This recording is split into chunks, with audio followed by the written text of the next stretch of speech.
Hello dear students, welcome to smart knowledge. प्यारे बच्चों, आज की जो वीडियो है उसमें हम डिस्कस करने वाले हैं common annual school examination for class 11। Subject रहेगा English. So time allowed 3 hours and maximum marks रहेंगे 80। सबसे पहले आपको यहाँ पर जनरल इंस्ट्रक्शंस दी गई हैं, तो आप इनको अच्छे से पढ़ लेंगे। ठीक है, so now let's start. Section A दिया गया है आपको रीडिंग कॉम्प्रीहेंशन। तो इसमें आपको जो कॉम्प्रीहेंशन है इसको अच्छे से रीड करना है। Read the following passage. So Lionel Messi, born on June 24, 1987 in Rosario, Argentina, is celebrated as one of the most talented footballer in history। तो आप सब ने मैसी का नाम सुना है। ठीक है, तो क्या है, हिस्ट्री के सबसे मोस्ट टैलेंटेड फुटबॉलर्स में उनका नाम सेलिब्रेट किया जाता है। From a young as his passion for football was evident, but he faced significant obstacle when diagnosed with a growth hormone deficiency। तो वो डायग्नोज किए गए थे ग्रोथ हार्मोन डेफिशिएंसी से। At age 13 Messi move to Spain to join FC Barcelona famed La Masia academy. तो उन्होंने 13 के as में जो है ये एकेडमी ज्वाइन की थी, which offer to cover his medical expenses, जिन्होंने उनके मेडिकल एक्सपेंसेस को कवर करने के लिए ऑफर किया था। His journey in Barcelona's youth system honed his skills and he debuted with the senior team at just 17। तो उनको 17 की एज में ही सीनियर टीम के साथ उनको सेलेक्ट किया गया था। So Messi career skyrocketed as he broke numerous record. ठीक है, in 2009 he led Barcelona to historic treble और उसके बाद winning La Liga Copa del Rey and the UEFA champion league. तो ये उनके सारी जो भी उपलब्धि है उनके बारे में बताया गया है। By 2012 he had scored an unprecedented 91 goal in a calendar year, a record that cemented his place in football history. तो 91 गोल जो है कैलेंडर ईयर में उनकी जो हिस्ट्री है फुटबॉल हिस्ट्री में उन्होंने अपना नाम आगे कर लिया। In 2021, after 21 years with Barcelona, Messi made the difficult decision to leave due to financial constraints at the club। ठीक है, joining Paris Saint Germain, he adapted to new teammates and continue to dazzle fans worldwide internationally. तो आप इसको एक बार और अच्छे से read कर लेंगे। ठीक है, तो ये कंप्लीट जो है आपको दिया गया है।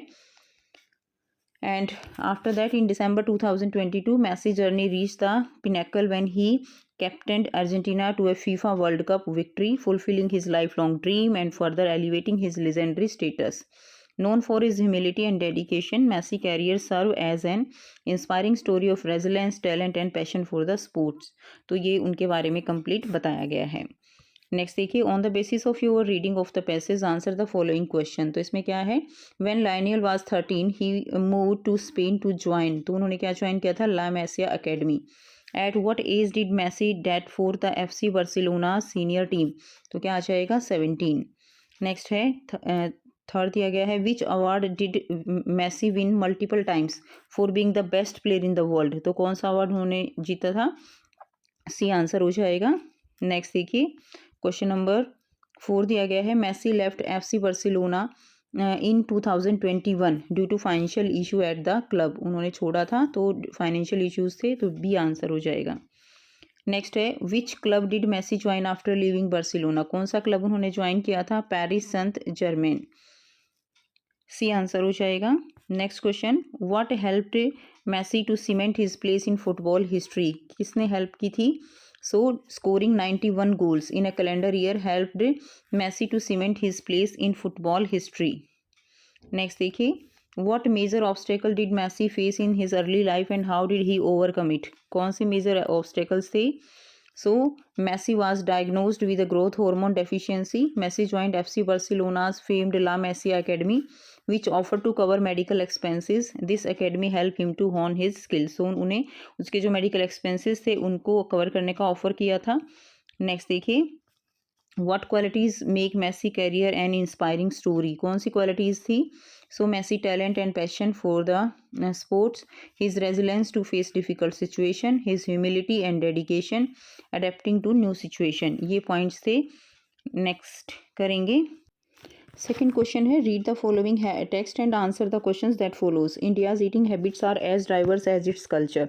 इंडिया की जो ईटिंग हैबिट्स हैं वो उतनी ही डाइवर्स हैं जितना कि इंडिया का कल्चर है।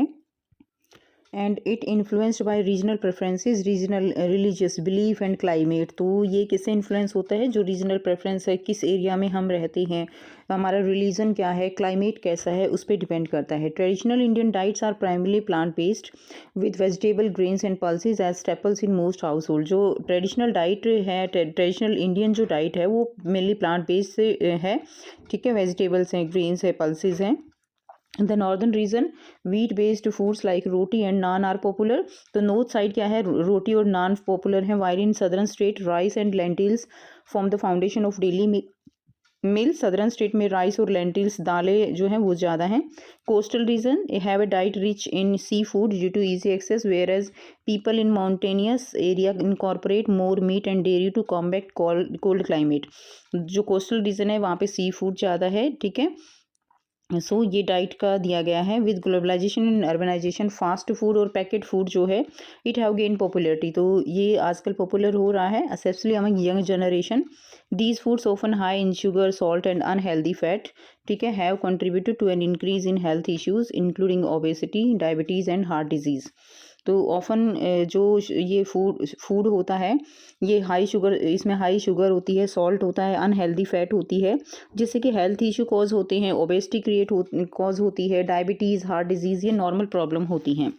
Rural area still remain more traditional diet with seasonal fresh produce making up the majority of their food intake, resulting in lower instance of lifestyle related health issues। तो इससे जो health issues हैं वो बढ़ती हैं। The contrast in eating habits is evident in urban and rural health statistics. According to recent studies, urban areas see 35% more cases of obesity and 20% more diabetes case than rural areas. तो urban areas में जो packet food है ये इस तरह का food ज़्यादा चलता है, जिसकी वजह से वहाँ पे ओबेसिटी के केस और डायबिटिक केस जो है वो ज़्यादा है as compare to rural area. Furthermore, the growing demand for processed foods has led to the environmental concern due to increasing packaging waste and higher carbon footprint associated with production and transportation। तो packet जो है, जो ये packaging waste होता है, ये भी बहुत ज़्यादा पोल्यूशन कॉज करता है। And India eating habit continue to evolve, but balancing traditional diet with modern preference is essential for better health outcome and sustainability.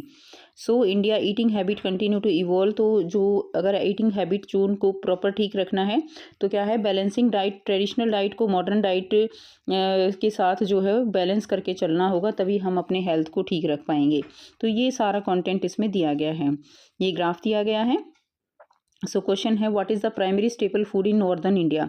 Northern India में प्राइमरी स्टेपल फूड क्या है, तो वो क्या है, रोटी। सेकंड क्वेश्चन है, coastal region in India mainly consume, तो क्या कंज्यूम करते हैं कोस्टल रीजन में, सी फूड। नेक्स्ट देखिए क्वेश्चन 3 है, what effect does the process food has on health and environment. तो क्या इफेक्ट होता है, दैट इज़ व्हाट इफेक्ट, क्या इफेक्ट होता है हेल्थ और एनवायरनमेंट पे प्रोसेस फूड का। आंसर रहेगा increase in health issues and high carbon footprint, ये आंसर हो जाएगा।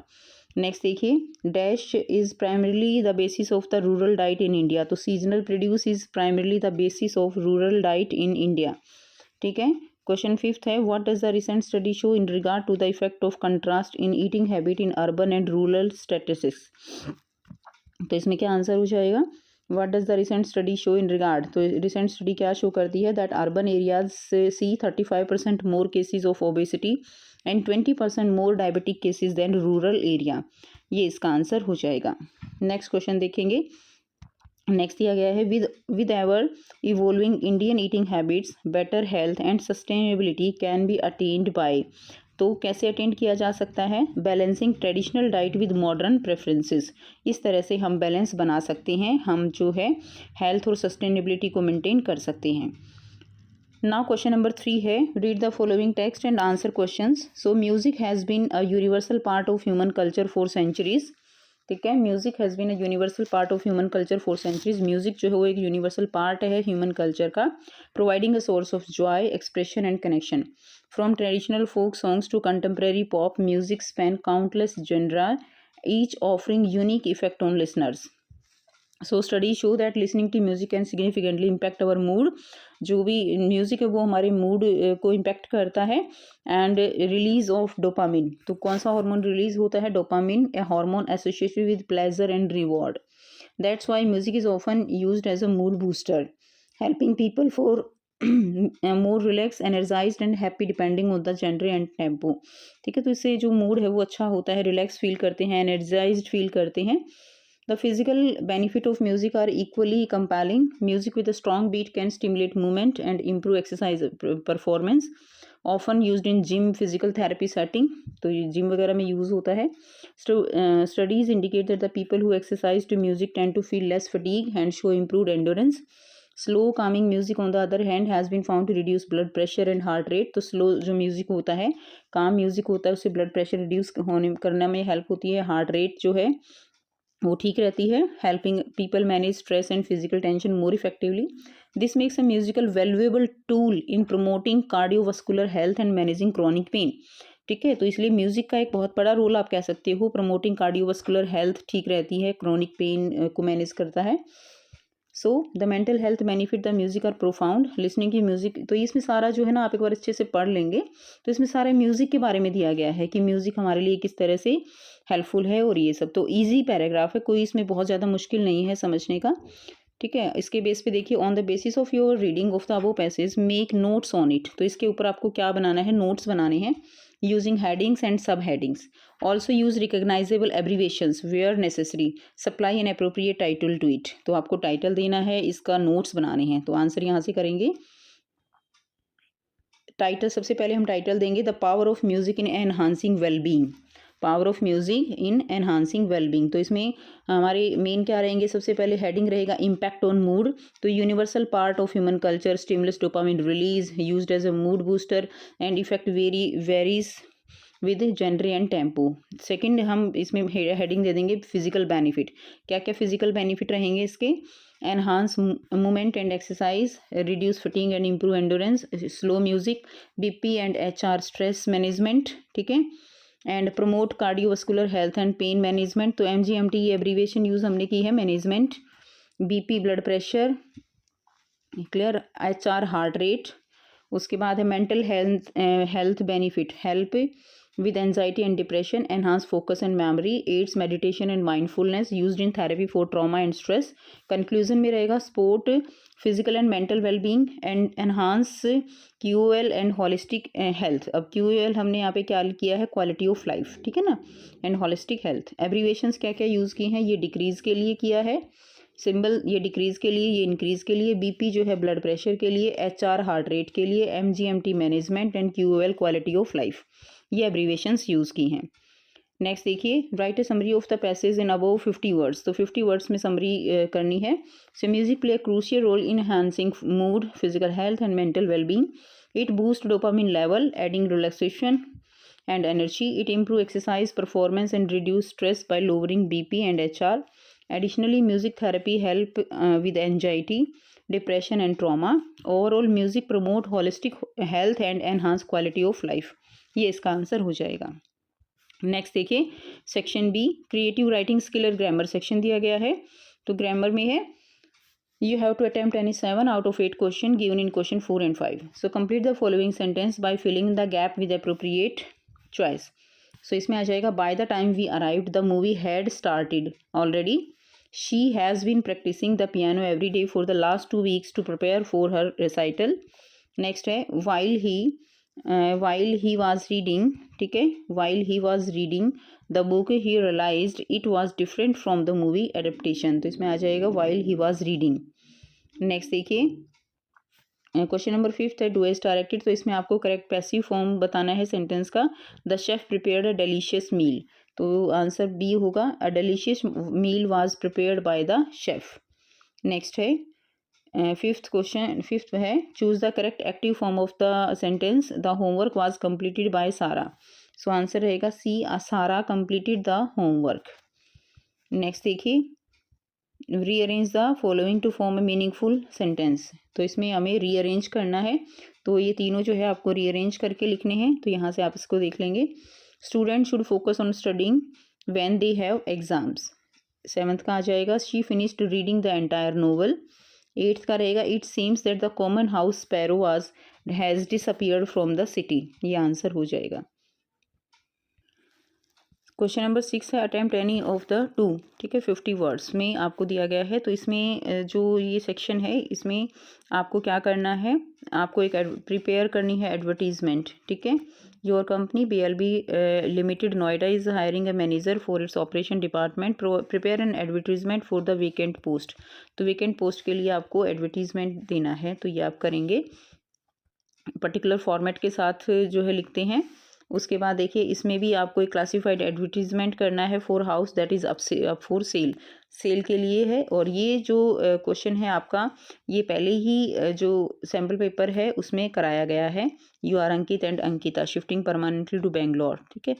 नेक्स्ट देखिए क्वेश्चन नंबर 7 है attempt any one of the two. तो इसमें आपको एक पोस्टर डिज़ाइन करना है to take care of your health in face of rising air pollution and include tips such as wearing mask, staying indoor during high pollution level। तो इस तरह से आपको एक यहाँ पे पोस्टर करना है। इसमें भी आपको एक पोस्टर बनाना है, एनुअल स्कूल फेयर से रिलेटेड पोस्टर ड्रॉ करना है, क्लियर। तो ये आप करेंगे। उसके बाद देखिए attempt any one of the two out of 120 150। तो इसमें आपको स्पीच करनी है, write a speech on cyber bullying awareness to deliver in your school assembly. तो स्कूल असेंबली में साइबर बुलिंग के ऊपर आपको स्पीच तैयार करनी है, ठीक है। तो ये आप कर लेंगे। नेक्स्ट देखिए और में दिया गया है write a speech on topic following one's dreams for your school assembly. In your speech discuss the importance of setting goals, overcoming obstacles, staying motivated despite challenges, ये सब है। क्वेश्चन नंबर 9 में any one of the two in 120 to 150 words. इसमें आपको एक debate जो है for और अगेंस्ट द मोशन डिबेट तैयार करनी है। इंटर स्कूल डिबेट कॉम्पिटिशन है। The topic for the debate is should mobile phones be allowed in the classroom for educational purpose. ये भी लास्ट का जो पेपर है आपका उसमें से ही उठाया गया है, previous year paper. Should mobile phones be allowed in the classroom for educational purpose, ठीक है। नेक्स्ट देखिए you wish to participate in inter-school debate competition. The topic for the debate is should plastic be completely banned. Clear? तो इस पे debate आपको लिखनी है कि फॉर और अगेंस्ट दोनों में आप लिख सकते हो। तो ये हिंट्स दिए गए हैं। कंप्लीट बैन की हेल्थ हज़ार alternative exist, global climate impact इसके ऊपर होता है, अगेंस्ट में प्रैक्टिकल यूटिलिटी, ये सारे की पॉइंट्स हैं। तो इनको लेकर आप इसमें डिबेट लिख सकते हो। सेक्शन सी दिया गया है literature text book and supplementary reading text. तो ये स्टैंजा दिया गया है और इसको आपको रीड करना है एंड क्वेश्चंस के आंसर करने हैं। तो ये आपकी बुक से ही है, तो आप इसको देखते ही समझ जाओगे कि इसमें क्या है। क्लियर? क्वेश्चन देखते हैं, इसको एक बार रीड कर लेंगे। What does the photography primary depict. Photography क्या डेपिक्ट करती है? तो आंसर रहेगा the mother and her cousin paddling in the sea. B will be the right answer. What does the poet mean by terribly transient feet. तो इसका answer रहेगा B, the temporary nature of life. Next देखिए question third है what does the unchanged sea symbolize in the poem. तो इसका answer क्या हो जाएगा? That is the permanence in contrast to human life. और में देखिए when did my childhood go? Was it the day I ceased to be 11? Was it the time I realized that hell and heaven could not be found in geography and therefore could not be? Was that the day? So first question क्या होगा? What does the poet imply when he says hell and heaven could not be found in geography? तो answer B रहेगा he realized that hell and heaven were imaginary concept. What is the poem reflecting on in this excerpt? तो इसमें क्या आ जाएगा? B answer, the loss of innocence and belief. Question third है according to the poet the childhood ends when one stop believing in myths. ठीक है, तो childhood ends हो जाता है जब one stop believing in myths according to poet. अगला question है question number 11, read the extract and answer any one out of A and B. तो आपको यहाँ पे एक्सट्रैक्ट दिया गया है, आपकी बुक से ही है। Hor was a green, miserable place. There was no vegetation whatsoever, just dust and rocks liberally scattered with years of accumulated refuse, which was unfortunate given that the town sat on the shore of Lake Mansarovar. Tibet's most ventured stretch of water, ancient Hindu and Buddhist cosmology pinpoint Mansarovar as the source of 4 great Indian rivers. 4 जो reverse हैं, main जो river हैं उनका source है Mansarovar, that is Indus, Ganga, Sutlej and Brahmaputra. Actually, only the Satluj river flow from the lake, but the headwater of the other all rise nearby the flanks of Mount Kailash. तो question है what is unfortunate? Unfortunate is large amount of refuse at a place where which is worshipped. ठीक है. Next, what do you mean by the word venerated? तो venerated that is worshipped. ठीक है. उसके बाद next देखिए, Hindu and Buddhist cosmology pinpoint Mansarovar as the main important part of Mount Kailash for it being the source of 4 great Indian river. ये answer हो जाएगा, the source of 4 great Indian river. Next है, और में दिया गया है, professor Gaitonde looks around in amazement. He was in Bombay, but it was not the Bombay he remembered. The building was the same, but the people dressed differently, and the street had an unfamiliar feel to them. He noticed a newspaper stand and picked up a copy. As he read the headline, he was stunned. India had not been colonized by the British. Even in the history seemed to have taken an alternative route. तो ये paragraph दिया गया है, तो आपको question करने हैं. What was surprising about the Bombay that professor Gaitonde found himself in? तो इसमें India had never been colonized by the British, उसको ये जो है सरप्राइजिंग लगता है. नेक्स्ट देखिए, how did professor Gaitonde feel as he realize he was in alternate version of reality? तो इसमें आ जाएगा B, he was thrilled and apprehensive. क्या आ जाएगा? He was thrilled and apprehensive.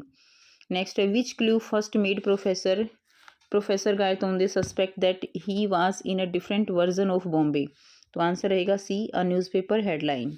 ठीक है. उसके बाद नेक्स्ट देखिए, क्वेश्चन नंबर 12 है, read the extract and answer any one out of A and B.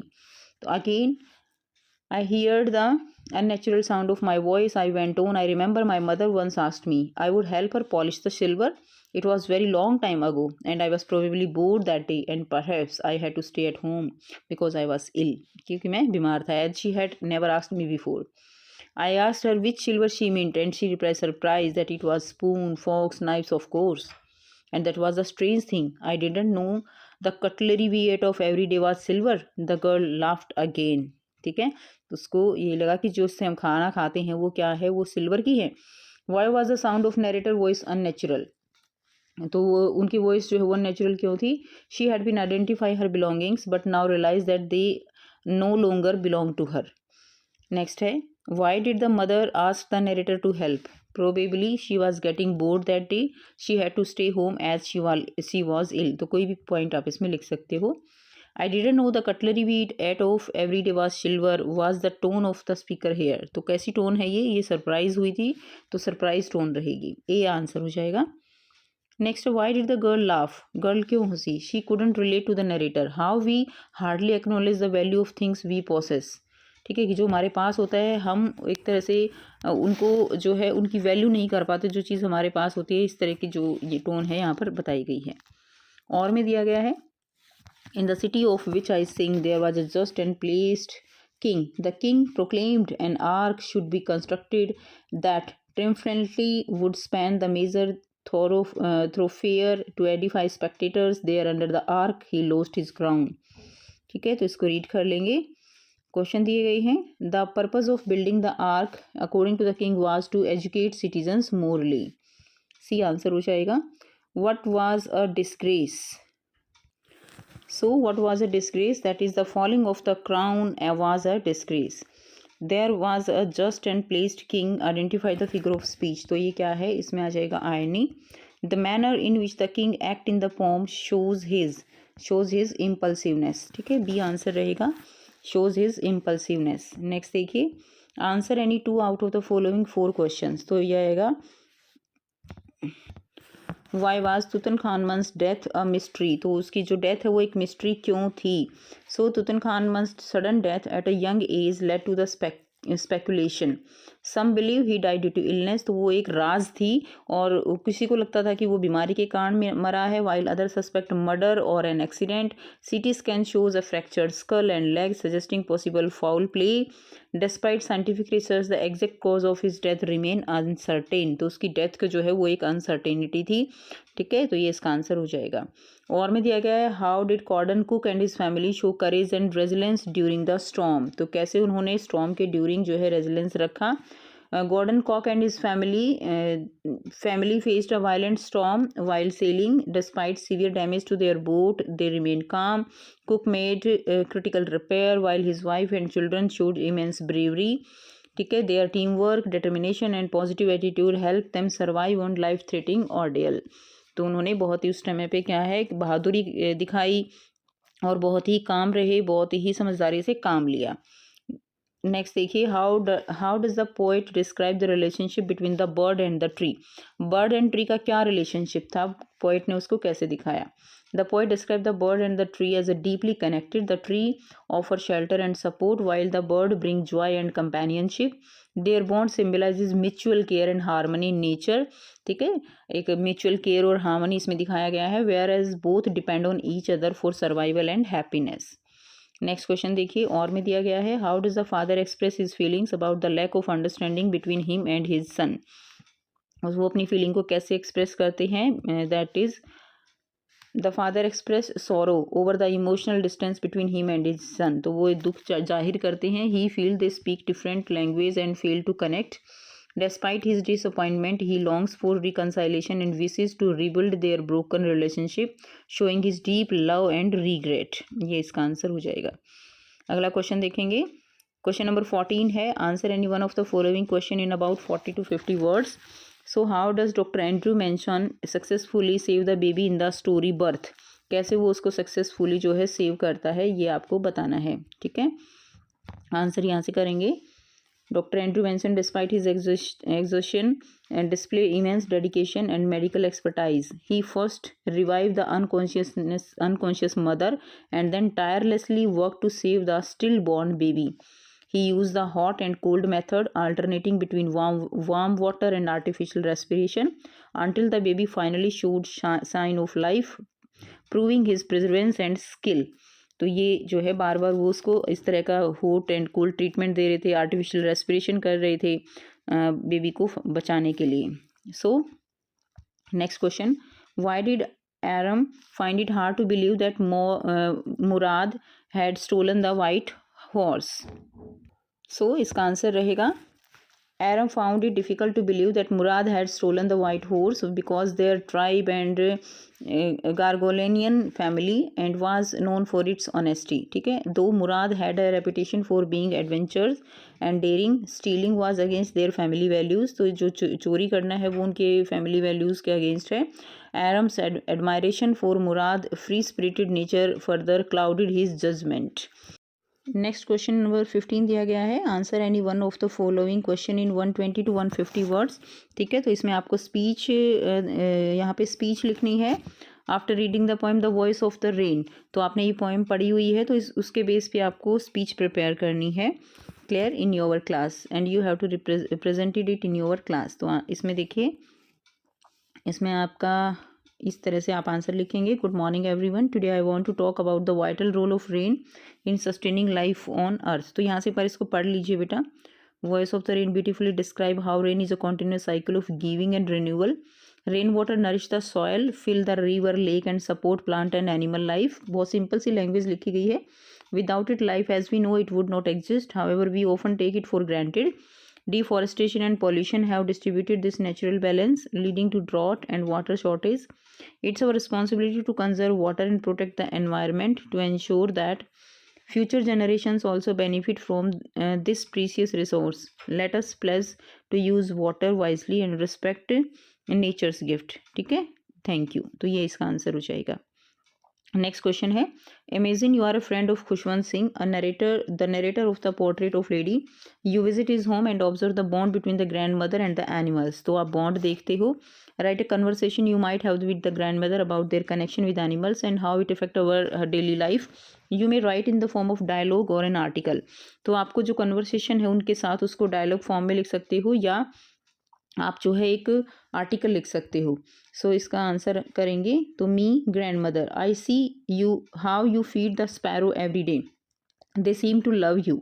Grand mother, yes dear, they are my companion. After my grandson grew up I found comfort in their company. Me, that's wonderful. How do they affect your daily life. कैसे वो तुम्हारी daily life को affect कर रहे हैं. Grand mother, this give me a sense of peace, ये इससे मुझे सेंस ऑफ पीस मिलता है, जॉय है। I sit with them for hours and they never expect anything from me unlike humans. Me it seem like a beautiful bond, does their presence make you feel less lonely? Grand mother absolutely, ये मुझे जो है कम lonely feel, क्या आपको ये लोग कम lonely feel कराते हैं? They remind me that love and kindness go beyond words, even when I don't speak they understand my emotion. Me that's inspiring, your kindness towards them is truly admirable. ठीक है, तो ये answer हो जाएगा। Next देखेंगे, question number 16 है, imagine yourself as Mrs Pearson from Mother's Day by J.B. Priestley. You have understood how important self-love and you deserve respect and love from your family. You are invited as a motivational speaker in a talk show. तो आपको एक talk show में एक as a motivational speaker बुलाया गया है। And prepare a speech on significance of self love and self respect. इससे regarding आपको जो है एक जो स्पीच है वो तैयार करनी है टॉक शो के लिए। तो यहाँ से इसका आंसर देख लेंगे। Good evening everyone, I am Mrs Pearson and today I want to talk about self love and self respect. As a wife and mother, I spent years putting my family needs before mine, thinking that was my duty. But I realized that I don't value myself, no one else. ठीक है, कि मैं खुद को value नहीं दे रही हूँ और कोई दूसरा भी मुझे वैल्यू नहीं दे रहा है। Self love is not selfish, self love एक सेल्फिश नहीं है, it's necessary. Respect begin from within, अपने अंदर से रिस्पेक्ट शुरू होती है। When we respect ourselves, other learn to respect us too. Women especially must break free from the cycle of being taken for granted. We deserve appreciation, love, dignity. Stand up for yourself, set boundaries and never let anyone make you feel less वर्दी। Always remember you matter. ठीक है, thank you. तो बहुत जो है अच्छे से आप इसको प्रिपेयर और अच्छे से कर सकते हो। नेक्स्ट देखिए, imagine yourself as you are am the narrator of the story and the summer of the beautiful white horse. Write a diary entry sharing your experience and events surrounding the horse. You may write about the significance of the horse in your life and how it impacted your personality. ठीक है, तो आपको diary entry लिखनी है and the summer of the beautiful white horse इसके regarding. So देखिए, dear diary, today I went to pen down one of the most unforgettable experience of my life. My cousin Murad brought a beautiful white horse one morning. Being from the poor but honest Gargolian tribe, I found it hard to believe my eyes. However, Murad convinced me that it was not exactly stealing, since we didn't plan to keep it forever. I had always longed for horse rides, and riding that horse was a dream come true.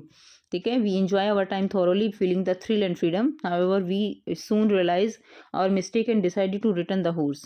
I felt sorry for John Byro and apologized to him, learning the importance of honesty and responsibility. This experience not only improved my horse riding skills, but also strengthened my bond with Murad. Though we returned the horse, I will always cherish these beautiful moments. ठीक है, तो उन्होंने जो horse था वो लौटा दिया। एरम, तो ये इसका आंसर हो जाएगा। सो ये था कंप्लीट पेपर। आई होप सारे क्वेश्चंस आपको क्लियर हैं।